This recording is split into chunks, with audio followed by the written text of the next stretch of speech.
Hello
hi welcome to my channel. మనమైతే రొత్తిగులపాలెం అయితే reach అయిపోయాం. ఎగ్జాక్ట్గా తిరుపతి నుంచి అయితే ఒక 110 to 115 కిలోమీటర్స్లో అయితే ఉంటుంది. ఒక 2.5 hour జర్నీ అయితే తీసుకుంటుంది. ఇదైతే ప్లేస్ చెప్తున్నాను, మస్ట్ విజిటెడ్ ప్లేస్. ఇక్కడైతే ఫోటో షూట్స్ కానీ ఏదైనా ప్రీ వెడ్డింగ్ షూట్స్ చూడడానికి అయితే one of the best spot అని చెప్పాలి. ఎందుకంటే వెరీ లెస్ క్రౌడెడ్, మీరు పీస్ ఆఫ్ మైండ్తో ఉండాలి, ప్లెజెంట్గా ట్రిప్ ఎంజాయ్ చేయాలంటే మాత్రం 100% ఇదైతే ఇక్కడైతే మస్ట్ విజిటెడ్ ప్లేస్. అయితే ఇప్పుడైతే మనం బ్రిడ్జ్ దగ్గరికి వెళ్తున్నాం. బ్రిడ్జ్ ఎక్కడానికి వెళ్ళడానికి అయితే మనకు విలేజ్ నుంచి పిల్లలు అయితే హెల్ప్ చేస్తున్నారు. నీ పేరు నానా? ఓకే, ఈ ముగ్గురు అయితే తీసుకొని ఇప్పుడు మనం కార్లో అయితే వెళ్దాం. చూద్దాం ముందైతే ఎలా ఉంటుందో.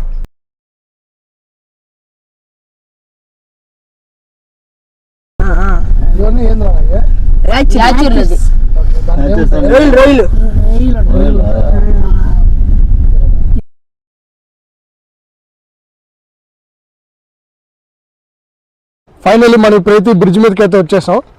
యాక్చువల్గా ఈ బ్రిడ్జ్ మీద రావడానికి ఎవరికి పర్మిషన్ అయితే లేదు. దీని ప్రజెంట్ అయితే వాడుకలో లేదు ఈ బ్రిడ్జ్. ఇక్కడైతే కొన్ని బ్యాడ్ ఇన్సిడెంట్లు జరిగాయని చెప్పేసి అయితే పోలీస్ వాళ్ళు అయితే ఇక్కడైతే ఎవరిని అలౌ చేయట్లేదు. మనం స్పెషల్గా రిక్వెస్ట్ చేసి వీడియో కోసం అడిగి పర్మిషన్ తీసుకుని అయితే రావడం జరిగింది. మీరైతే ఇక్కడికి వచ్చే ప్రయత్నం అయితే చేయకండి.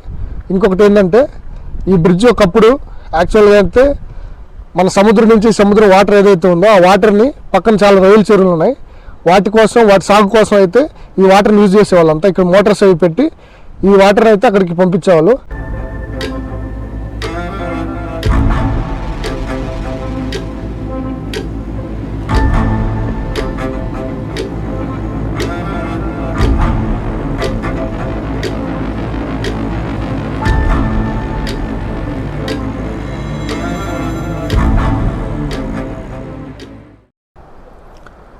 చూస్తున్నారు కదా, వ్యూ అయితే అదిరిపోయింది.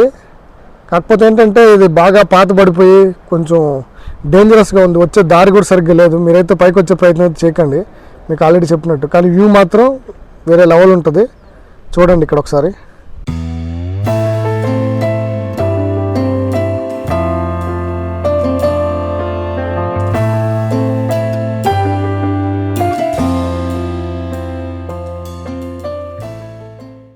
ఈ బోట్ తీసుకొని మన అన్న రాములన్న ఇప్పుడైతే లోపలికి తీసుకెళ్తున్నాను. మనల్ని అయితే చూద్దాం ఈ రైడ్ ఎలా ఉంటుంది ఏంటని. సముద్రం మధ్యలోకి వెళ్ళాక తర్వాత వీడియో కంటిన్యూ చేద్దాం.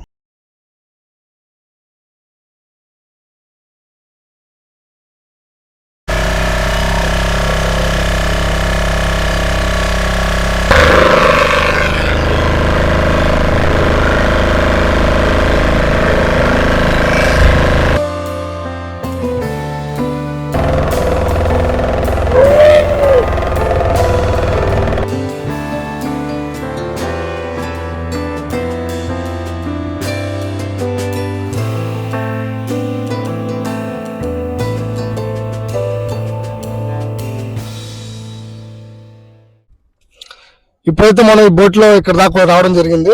ఇప్పుడు అన్నం అయితే అడిగి తెలుసుకుందాం వీళ్ళ జీవన విధానం ఎలా ఉంటుంది, ఏ వాళ్ళు వేస్తే ఎలా చేపలు పడతాయి.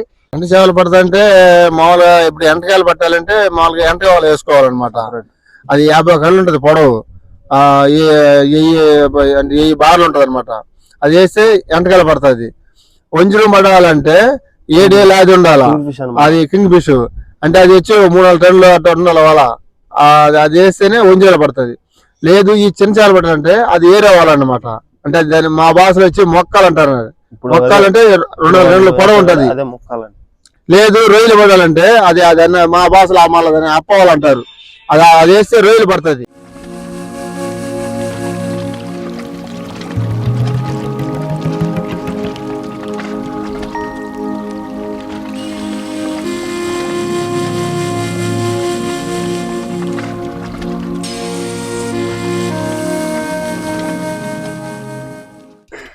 అన్న ఇప్పుడు చూస్తున్నాం కదా, ఇప్పుడు అయితే అలాంటి పెద్ద పెద్ద బోట్లు అయితే ఉన్నాయి కదన్నా, అవి రావడం వల్ల కానీ లేదంటే అవి ఎక్కువ తిరగడం వల్ల కానీ మీకు ఏమైనా వ్యాట్ ఏదైనా తగ్గే అవకాశం ఉందా, లేకపోతే దాని గురించి మీరు ఏమనుకుంటున్నారు? ఇక్కడ పరిస్థితి ఏంది చెప్పండి ఒకసారి.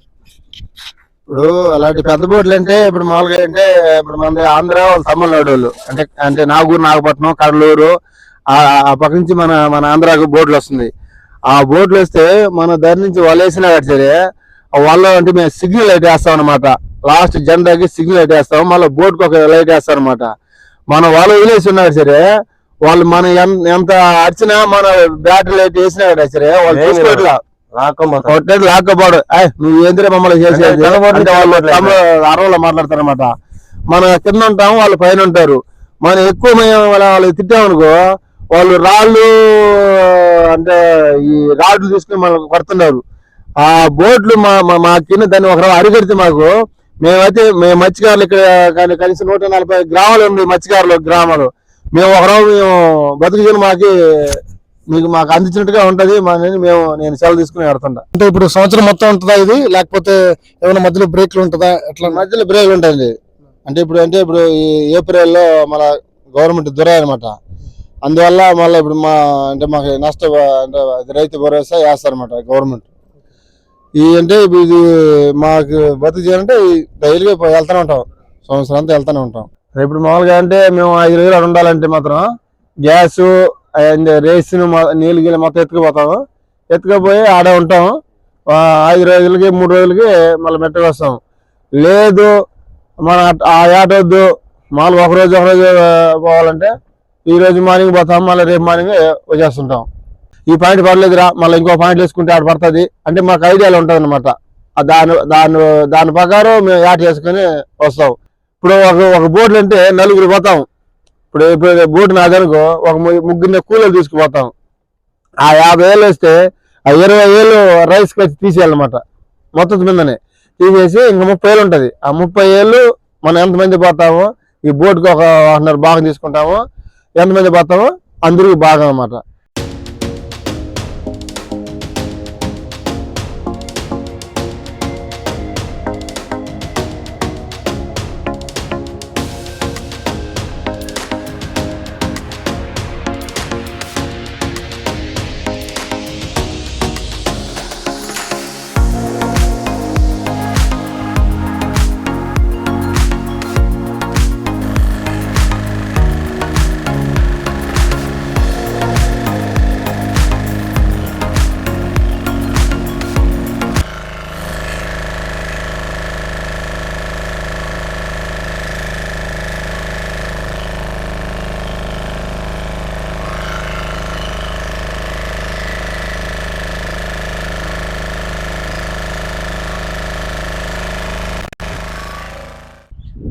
చూడండి ఫ్రెండ్స్, ఇక్కడైతే రొయ్యలు అయితే ఫార్మింగ్ చేయడానికి అయితే ఇలాంటి పాండ్స్ అయితే లోడేస్తున్నారు. బీచ్ నుంచి మనం ఎగ్జిట్ అయ్యే రోడ్లు అయితే బోత్ రోడ్డుకి 2 సైడ్లు అయితే కంప్లీట్ గా ఇలాంటి చెరువులు అయితే కొంటలు అయితే చాలా అయితే ఉన్నాయి. కంప్లీట్ గా ఇక్కడైతే మనం ఎలాగైతే వరి ఇంకోటి ఫార్మింగ్ చేస్తాం అలా విధంగా ఓన్లీ సీ ఫుడ్ దీని మీదే వాళ్ళు డిపెండ్ అయ్యి జీవనాధారం అయితే ఉంటుంది. అట్ ది సేమ్ టైం ఇక్కడైతే ఫ్రాన్స్ రొయ్యలకు సంబంధించినవన్నీ హ్యాచరీస్ కూడా ఉన్నాయి. ఒకటంటే ఒకటిగా చాలా అంటే చాలా హ్యాచరీస్ ఉన్నాయి. మీరు ఇచ్చిన సపోర్ట్ అయితే లాస్ట్ వీడియోకి ఎక్సలెంట్ అని చెప్పాలి. నేనైతే అసలు ఎక్స్పెక్ట్ చేయలేదు ఇంత వ్యూవర్షిప్ వస్తుందని కానీ ఇంత రీచ్ ఉంటుందని కానీ. I'm really happy with that.